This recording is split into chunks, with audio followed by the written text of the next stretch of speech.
ji, Chairman of Human Rights Institute, Professor Rajan ji, Advocate Dani ji, Madam Dani ji, Madam Kogwani ji, Madam Chitra Daltani ji, and all the staff of this school, which is always helpful in this type of programs. मेरे लिए dilemma है, असमंजस की स्थिति है।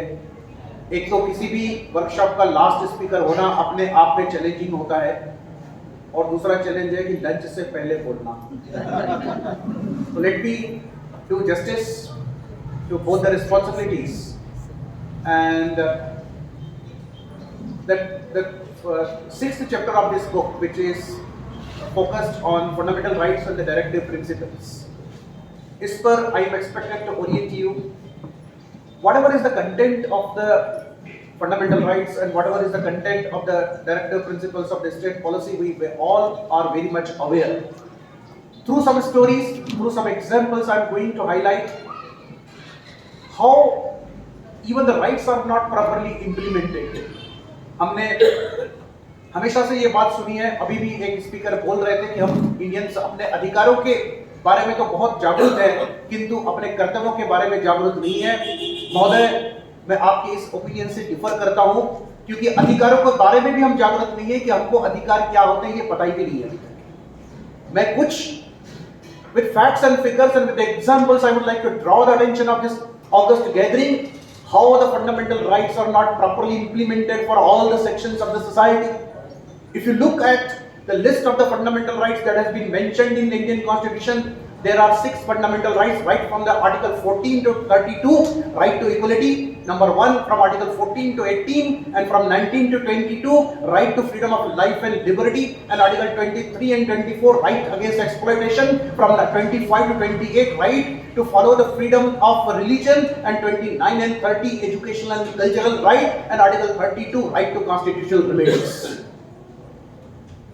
Now, अगर हम समानता की बात करें, समानता एक अत्यंत महत्वपूर्ण सिद्धांत है।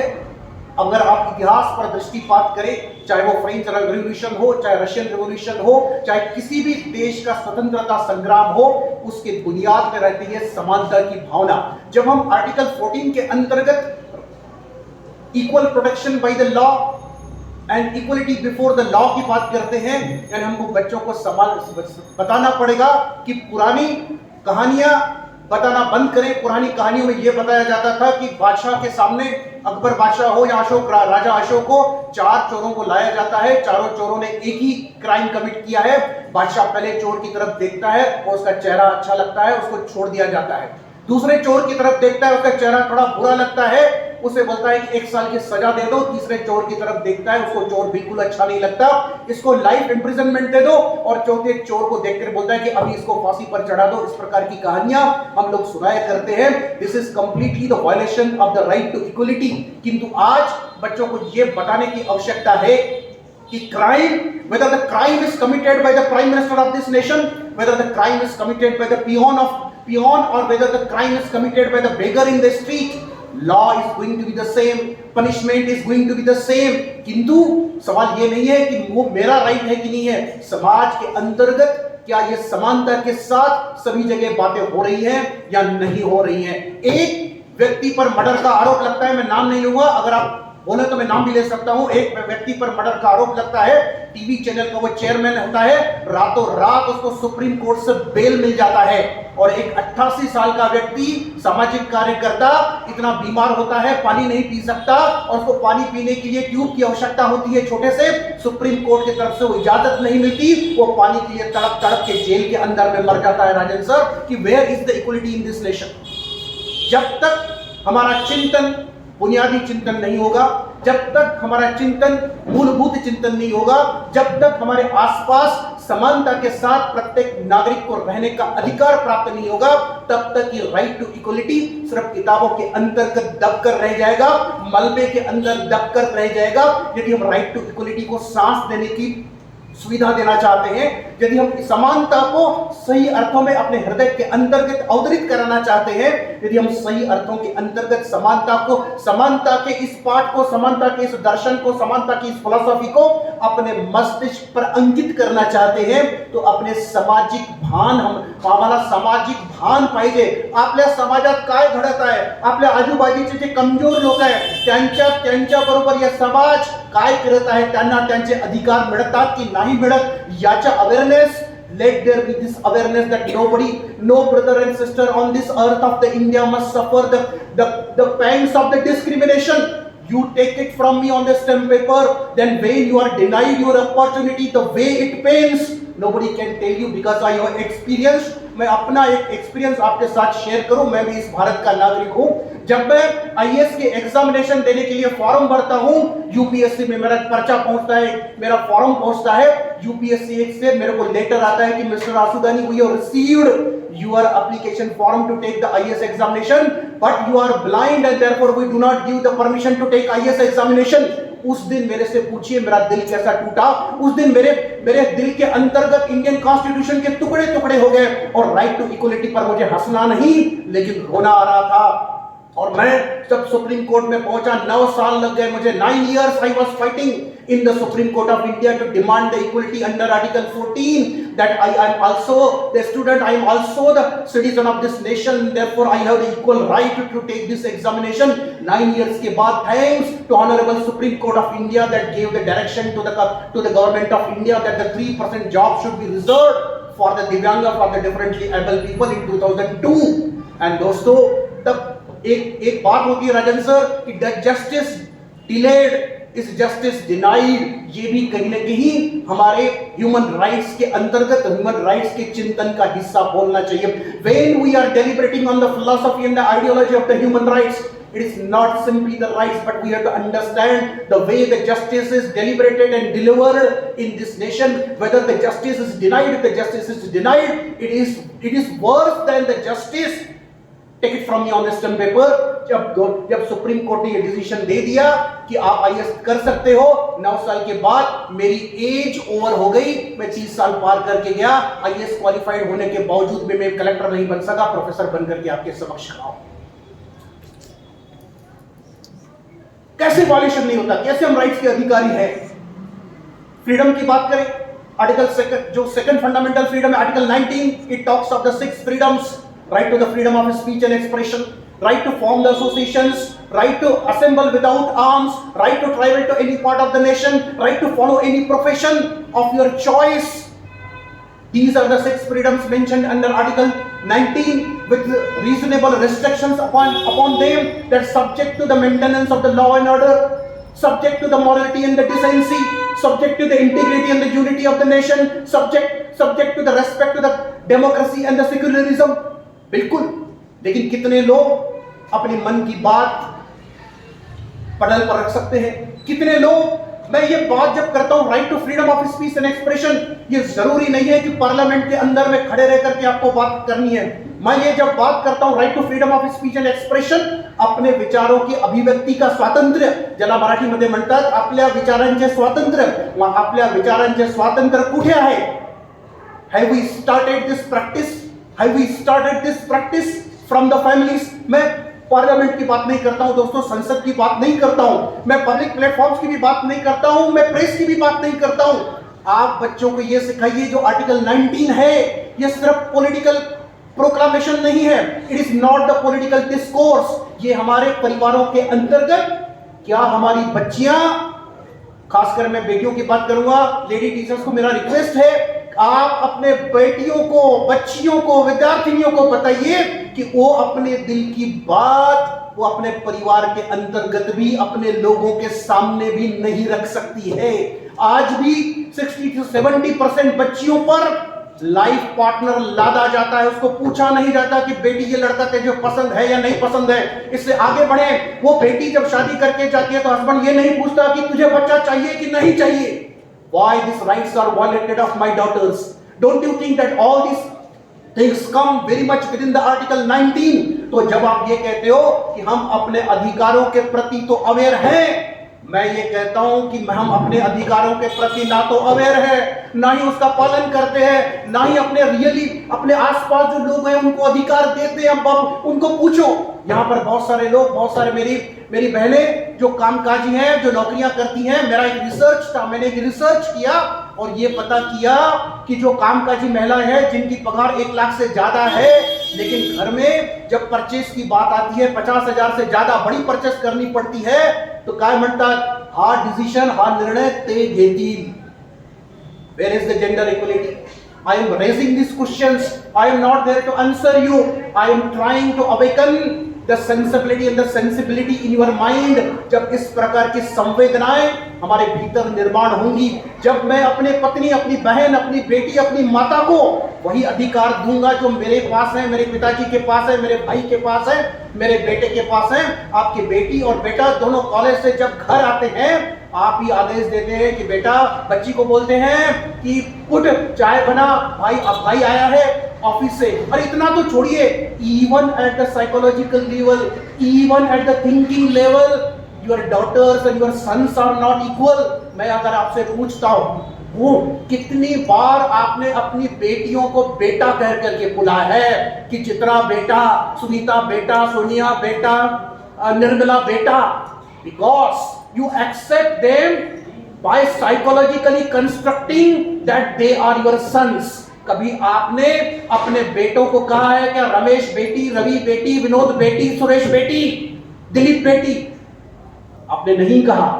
This is the discrimination. Take it from me on the stamp paper. जब तक हमारी लैंग्वेज इक्वलिटी की लैंग्वेज नहीं बनती, तब तक take it from me on a stamp paper that the fundamental right of the equality is not translated in the reality. Fundamental right यानी क्या? हम अपनी बेटी को बेटी करके स्वीकारने में क्या दिक्कत है? हमारे एक बहुत बड़े नेता बोलते हैं कि बेटी बचाओ, बेटी पढ़ाओ। मैं उनको सलाह देता हूं कि बेटी बचाओ, बेटी पढ़ाओ और बेटी पुकारो। क्यों बेटा पुकारते हो अपने बेटी को? आप अपने बेटे को एक बार बेटी बोलिए, बच्चा आपको चिल्लाएगा, क्यों मम्मी, आपको मैं बेटी दिखती हूं क्या? अरे इस बेटी की अस्मिता है, इस बेटी का अभिमान है, स्वाभिमान है, डिग्निटी है, रेस्पेक्ट है, ऑनर है। वो बेटी है, आप एक्सेप्ट करें कि वो बेटी है। जब तक ये नहीं होगा तब तक इक्वलिटी नहीं। हम क्या बोलते हैं, ये मेरे बेटा जैसी है, मतलब बेटा तो इंपॉर्टेंट है, ये उस जैसी है। इसका अपनी कोई पहचान है कि नहीं है? अपनी कोई डिग्निटी है कि नहीं है? अपना कोई अस्तित्व है कि नहीं है? अपनी कोई पर्सनैलिटी है कि नहीं है? This is fundamental right. Fundamental rights की लड़ाई ये सिर्फ हाई कोर्ट और सुप्रीम कोर्ट की लड़ाई नहीं है अध्यक्ष महोदय। समानता की लड़ाई सिर्फ कोर्ट कचहरियों में और संसद में नहीं लड़ी जाती। समानता की लड़ाई हमारे ड्राइंग रूम्स, हमारे बेडरूम्स, हमारे आंगनों में, हमारे टेरेस पर लड़ी जाती है। और जब तक समानता की ये बात हमारे परिवारों के अंतर्गत प्रतिष्ठित नहीं होती, जब तक ये समानता की बात हमारे स्कूल्स और कॉलेजेस के अंतर्गत प्रतिष्ठित नहीं होती, जब तक ये समानता की बात हमारे पड़ोस, हमारे कॉलोनी, हमारे गांव, हमारे शहरों, हमारे तहसीलों के अंतर्गत प्रतिष्ठित नहीं होती है, तब तक फंडामेंटल राइट टू इक्वलिटी ये साकार हो गया, ये जमीन पर उतर गया, ये हमारे तक आ गया। इस बात को मैं मानने के लिए बिल्कुल भी तैयार नहीं।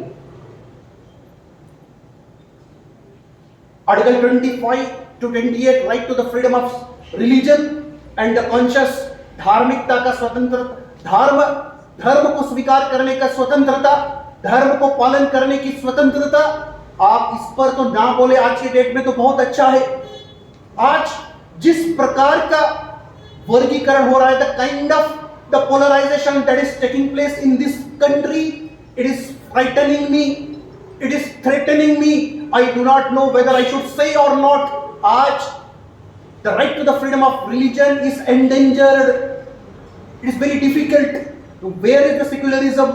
Secularism ये सबसे कमाल की बात है जो हमारे फंडामेंटल राइट 25 से 28 के अंतर्गत शामिल है।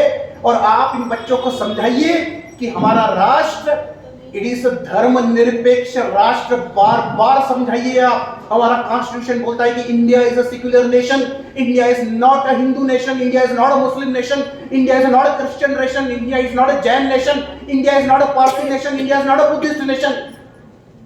आज भी हमारे बहुत सारे लोग ये समझ नहीं पा रहे हैं कि धर्मनिरपेक्षता एक ऐसी कमाल की चीज है जहां पर अलग अलग धर्मों वाले, अलग अलग पंथों वाले, ये लोग they have to live in the spirit of the harmony, they have to coexist in the spirit of the peacefulness, they should not conflict and clash with one another, but they have to accommodate each other, they have to assimilate each other, they have to integrate each other, they have to learn about each other's religion. Until and unless these type of the things are not promoted through the schools and the colleges, until unless these type of the things are not promoted through the media, take it from me on a stamp paper that the right to the freedom of the religion will remain only on the paper.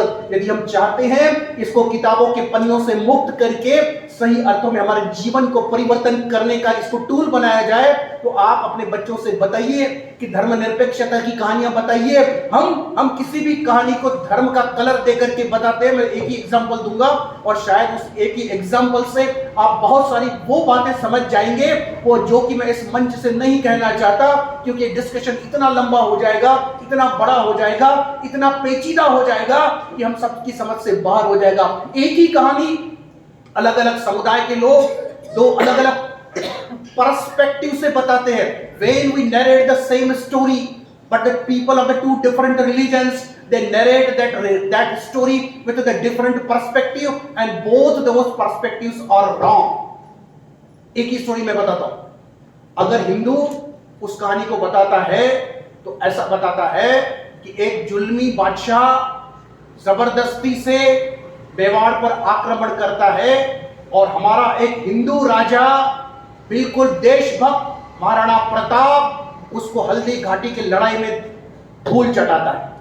हमने ये बता दिया बच्चे को कि हिंदू राजा तो अच्छा था, मुस्लिम राजा गलत था, मुस्लिम बादशाह गलत था। और यही स्टोरी जब मुस्लिम बताता है वो ये बताता है कि हमारे जलालुद्दीन मोहम्मद अकबर द ग्रेट, बादशाहों के बादशाह, अपनी पूरी ताकत बल के साथ एक भगोड़े बादशाह को भगोड़े हिंदू राजा को धूल चटा देते हैं हल्दी घाटी में। तो मुस्लिम बच्चे को यह लगता है कि मुस्लिम तो अच्छा है, ये हिंदू भगोड़े कायर है।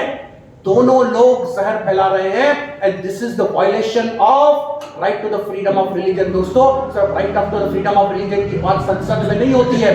It is the part of our social discourse, it is the part of our day to day narrative, it is the part of the media narrative, it is the part of the educational discourse. And therefore you are teachers, I am also teacher, I have been teaching in the college for last 25 years। तो हम जब कोई भी subject पढ़ाएं, आप चाहे chemistry पढ़ाएं, physics पढ़ाएं, biology पढ़ाएं, geography पढ़ाएं, इतिहास पढ़ाएं, लेकिन जो भी कोई भी अपना टॉपिक पढ़ाएं वहां पर ह्यूमन सेंसिबिलिटी जब तक नहीं आती। आप इतिहास पढ़ाते समय सेक्युलरिज्म की बात पढ़ा सकते हो, ज्योग्राफी पढ़ाते समय नेशनल इंटीग्रेशन पढ़ा सकते हो, मैथमेटिक्स के फॉर्मूले पढ़ाते समय भी ह्यूमैनिटेरियन की बात कर सकते हो। अरे जो फिजिक्स वाले पढ़ाते हैं क्वांटम फिजिक्स, अगर आपको क्वांटम फिजिक्स पता है तो quantum physics has refused to obey the laws of the Einsteinian physics, it does not obey the Newtonian physics. Quantum physics का मतलब ऐसा है कि कोई भी पार्टिकल किसी भी पार्टिकल के साथ जोड़ सकता है।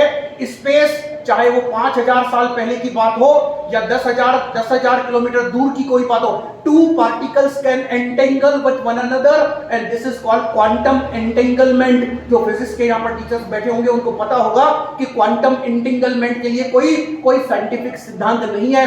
यदि एक पार्टिकल, फिजिक्स का पार्टिकल जो तो 10,000 किलोमीटर की दूरी पर है वो भी आपस में संपर्क कर सकते हैं, तो एक इंसान दूसरे इंसान का दर्द क्यों नहीं समझ सकता? यहां पर आपको ह्यूमैनिटी की बात करनी है, यहां पर आपको इंसानियत की बात करनी है। यदि हम एक व्यक्ति को दूसरे व्यक्ति की पीड़ा समझना सिखा दे, दूसरे व्यक्ति का कष्ट क्या है वो सिखा दे, दूसरे व्यक्ति का दर्द क्या है वो सिखा दे, और वो सामने वाले व्यक्ति के दर्द को थोड़ा बहुत अगर हम कम कर सके, कम से कम उसकी पीड़ा समझ सके, इतना भी अगर हमने कर लिया तो ये मूलभूत अधिकारों का जो प्रश्न है वो सही अर्थों में हल हो गया। हमारे बच्चों को ह्यूमन राइट समझ में आ गए। ऐसा मैं मानता हूं कि दर्द की राह से गुजरे तो जमाना जाने, दर्द की राह से गुजरे तो जमाना जाने, आपका मुझसे, मेरा आपसे रिश्ता क्या है?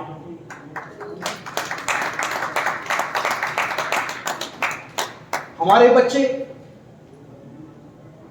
अब बड़े बड़े स्कूल्स में पढ़ते हैं, एसी कार्स में घूमते हैं, सारी सुख सुविधाओं के साथ बैठे हुए हैं। इनको इस कंफर्ट जोन से बाहर निकाल के जाएं, कभी स्लम्स दिखाएं, कभी ऑर्फनेज दिखाएं, कभी विकलांगों के स्कूल दिखाएं कि एक हाथ, एक पैर, एक आंख, दो आंखें, दो कान न होने के बावजूद ये कुछ इंसान ऐसे हैं जो अपनी जिंदगी न केवल जी रहे हैं, बड़ी सफलता के साथ जी रहे हैं। तब उनको एहसास होगा कि उनके पास क्या है। और ह्यूमन राइट्स वायलेशन कहां होता है? There are the 4 important categories that you must bear in your mind. Woman के साथ मैंने एग्जांपल दिया आपको, ह्यूमन राइट्स वायलेशन होता है। डिप्रेस्ड क्लासेस के साथ आज भी वायलेशन होता है। डिसेबल्स जो है, दिव्यांग, उनके साथ ह्यूमन राइट्स का वायलेशन होता है। 30 साल से मैं एक ब्लाइंड वेलफेयर एक्टिविस्ट हूं, मैं दिव्यांगों के बीच कार्य करता हूं। मुझे पता होता है कि हमारे साथ, हमारे जैसे लोगों के साथ कैसा ह्यूमन राइट्स का वायलेशन होता है। और पुअर, जो गरीब आदमी है, यानी woman, poor, disable and minorities, इनके साथ ह्यूमन राइट्स का सबसे बड़े वायलेशंस होते हैं। तो स्कूल्स में जब हम ह्यूमन राइट्स की एग्जामिनेशन जब हम ले रहे हैं, तो ये जो सेंसिटिव माइंड्स है, ये जो हमारे पास इंप्रेशनेबल माइंड्स हैं, इनको हम बताएं कि समानता कैसे प्रस्तावित की जा सकती है, स्वातंत्र्य यानी क्या होता है, धार्मिक स्वातंत्र्य यानी क्या होती है, लोकशाही डेमोक्रेसी यानी क्या। डेमोक्रेसी का मतलब ये नहीं है कि जाके 5 साल में एक बार बटन दबा दो। डेमोक्रेसी का मतलब है social justice, and until and unless the concept of the social justice is not properly implemented, all the human rights are waste, all the human rights are useless। और सोशल जस्टिस सिर्फ government का काम नहीं है। मैं ऐसा नहीं बोलता कि गवर्नमेंट का काम है सोशल जस्टिस करना। आप जिस भी पोजीशन पर बैठे हैं, चाहे आप पियोन हैं, चाहे आप क्लर्क हैं, चाहे आप टीचर हैं, चाहे आप हेडमास्टर हैं, चाहे आप प्रोफेसर हैं, डॉक्टर हैं, इंजीनियर है, वकील है, आपका काम है कि आपके कामों द्वारा, आपकी एक्टिविटीज द्वारा किसी भी व्यक्ति पर कोई अन्याय न हो। Whatever you are doing, you have to ensure that your actions and your activities shall not cause any type of injustice to anybody. If all of us take this pledge, अगर हम में से प्रत्येक व्यक्ति इस बात की प्रतिज्ञा करे, प्रत्येक व्यक्ति इस बात का वचन दे कि जो भी मैं काम कर रहा हूं, मेरे काम के द्वारा किसी भी व्यक्ति पर, किसी भी समूह पर अन्याय नहीं होगा, तो यह सबसे बड़ी सेवा होगी मानव अधिकारों की। This is going to be the greatest service in to promote the human rights। human rights ना तो किताबों में कभी कैद किए जा सकते हैं। human rights सिर्फ सुप्रीम कोर्ट की बात नहीं हो सकती है। human rights सिर्फ पार्लियामेंट की बात नहीं हो सकती है।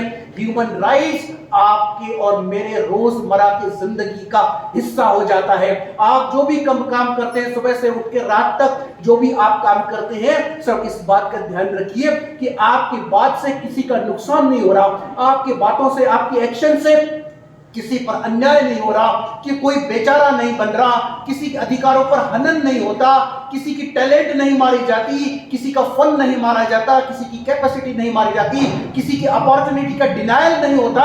यदि इतना भी चिंतन हमारे मनों के अंतर्गत उतर जाता है, मेरे शब्दों के माध्यम से आपके मस्तिष्क के अंतर्गत यदि इतनी संवेदनाओं की एक मशाल जल जाती है, तो मुझे लगता है कि एडवोकेट लालवानी साहब की ये जो मेहनत है, इस एज में भी, when he is touching 90, can you imagine that he is concerned that the young people of this nation must understand what are the human rights। Otherwise उनको किस बात की कमी है? वो घर में अपने एसी लगा करके आराम कर सकते हैं। आज 4 घंटे से सुबह से वो लालवानी साहब जैसे महान व्यक्ति, महान विभूति में बोलता हूं, यहां पर बैठे हैं। वो इसलिए बैठे हैं कि उनके दिल के अंतर्गत इस समाज की चिंता है, उनके दिल के अंतर्गत इस राष्ट्र की चिंता है, उनके दिल के अंतर्गत एक संवेदना की मशाल जल रही है। और ऐसे महान व्यक्तियों को नमस्कार प्रणाम करके उनकी मशाल की थोड़ी सी रोशनी हम अपने दिल के अंतर्गत संजो करके यदि इस हॉल से हम बाहर जाते हैं दोस्तों, तो यहां पर आना हमारा सफल होगा।